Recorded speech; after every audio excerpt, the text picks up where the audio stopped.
You ever notice how, at some point in your life, you just stop talking to people the way you used to? Not suddenly, not dramatically. There's no big announcement, no final message saying, I'm done. It just happens quietly. You reply a little less. You avoid a few calls. You start choosing silence over conversation. And before you even realize it, the version of you who used to laugh, share everything, and stay up all night talking feels like a completely different person. And here's the weird part. On the outside, it looks like something is wrong, like you've become distant, cold, maybe even antisocial. But inside, it feels peaceful. And that's where the confusion begins, because you start asking yourself questions you can't fully answer. Why don't I feel like talking anymore? Why do conversations feel draining now? Why do I enjoy being alone more than being around people? Let me show you something most people never realize. Stopping talking to everyone isn't always a sign that something is broken. Sometimes, it's a sign that something inside you has changed. Think about how you used to interact with people. The jokes, the constant chatting, the need to stay connected. A lot of that wasn't just about enjoying company, it was about something deeper. Validation, belonging, the need to feel seen. Your brain is wired for connection. From the moment you're born, it learns that being accepted equals safety. Being liked equals survival. So naturally you talk, you share, you open up. Not just because you want to, but because deep down, your brain believes it has to. But over time, something shifts. You start noticing things. Conversations that feel forced, people who only listen halfway, moments where you're talking, but no one is really hearing you. You laugh, but it feels hollow. You speak, but it feels unnecessary. And slowly, your brain begins to change its strategy. Instead of reaching outward, it starts pulling inward. Psychologists sometimes call this a form of social recalibration. Your mind begins to filter what's worth your energy and what's not. It's not that you suddenly hate people, it's that you've become more aware of how interactions actually make you feel. And once you see that clearly, it's hard to go back. Let me give you a simple example. Imagine you walk into a room full of noise, music, chatter, random conversations. At first, it's exciting, stimulating, but stay there long enough and something changes. The same noise that once felt alive starts to feel overwhelming. Now imagine stepping outside into silence. At first, it feels strange, almost uncomfortable, but then your mind slows down. Your thoughts become clearer. You can finally hear yourself. That's what happens when you stop talking to everyone. You're not escaping people. You're finally hearing yourself. And that's powerful, because most people go their entire lives without ever doing that. There's also something else happening here, something more subtle. When you talk less, you start observing more. You notice how people communicate, the patterns, the repetition, the way conversations often circle around the same topics. Complaints, small talk, surface-level interactions. And you begin to realize something a little uncomfortable. Not every conversation adds value to your life.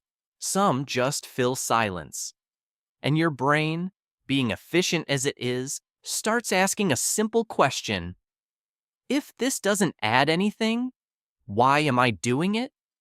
This is where people often misunderstand themselves. They think, maybe I'm becoming too closed off. But what if it's not about closing off? What if it's about becoming selective? There's a big difference. Being closed off is fear. It's avoidance. Being selective is awareness. It's choice. And your brain loves efficiency. It doesn't want to waste energy on things that don't matter anymore. So instead of talking to everyone, you start talking less. But when you do speak, it means something. It's deeper, more intentional. But here's where it gets even more interesting. There's a psychological concept called cognitive load. It basically means your brain has a limited amount of energy for processing information. Every conversation, every interaction, every piece of social input takes up space. Now, imagine constantly talking to people who drain that energy. Eventually, your brain says, that's enough. And instead of burning out completely, it adapts. It reduces input. It chooses silence. Not because silence is better than people, but because silence is easier to manage. And for the first time, you're not overwhelmed. You're calm, you're thinking clearly, you're okay. But then comes the doubt, because society doesn't really celebrate silence. It celebrates being outgoing, social, always connected. So when you start stepping back, it can feel like you're doing something wrong, like you're missing out, like you're becoming someone you're not supposed to be. But here's the truth. You're not losing yourself. You're meeting yourself. And that can feel unfamiliar at first. There's also an emotional layer to this that people don't talk about enough. Sometimes, you stop talking to everyone because you're tired of explaining yourself, tired of repeating your thoughts, tired of feeling misunderstood. So instead of trying again and again, you choose silence. Not out of anger, but out of exhaustion. And honestly, that's human. Your brain isn't designed to keep pouring energy into spaces where it doesn't feel understood. It protects you. It redirects you. And sometimes, that redirection looks like distance. But here's something important. Silence can be healing, but it can also become a habit. And habits can turn into walls if you're not careful. There's a difference between choosing silence and hiding in it. One gives you clarity, the other isolates you. So the real question isn't, why did I stop talking to everyone? The real question is, what am I discovering in the silence? Because that's where the real growth is happening. Maybe you're learning what actually matters to you. Maybe you're realizing which conversations you miss and which ones you don't. Maybe you're understanding your own thoughts for the first time without outside noise shaping them. And that's something most people never experience. But here's the shift I want you to think about. Stopping talking to everyone doesn't mean you've lost your social side. It means you're redefining it. You're no longer talking just to fill space. You're choosing when, why, and with whom you speak. And that's not weakness. That's awareness. That's growth. Because the goal was never to talk to everyone. The goal was always to connect meaningfully. And sometimes, to find those meaningful connections, you have to step away from the noise first.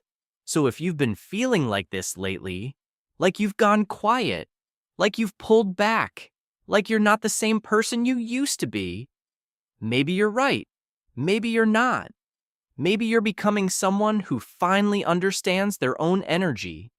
And that's not something to fix. That's something to understand. So the next time you catch yourself choosing silence over conversation, don't immediately question it. Sit with it. Listen to it. Because sometimes, the most important conversations you'll ever have are the ones you don't say out loud. And if this made you think a little differently or feel a little understood, let me know in the comments. And if you want more videos like this, where we break down human behavior in a real, relatable way, make sure you stick around, because there's a lot more to understand.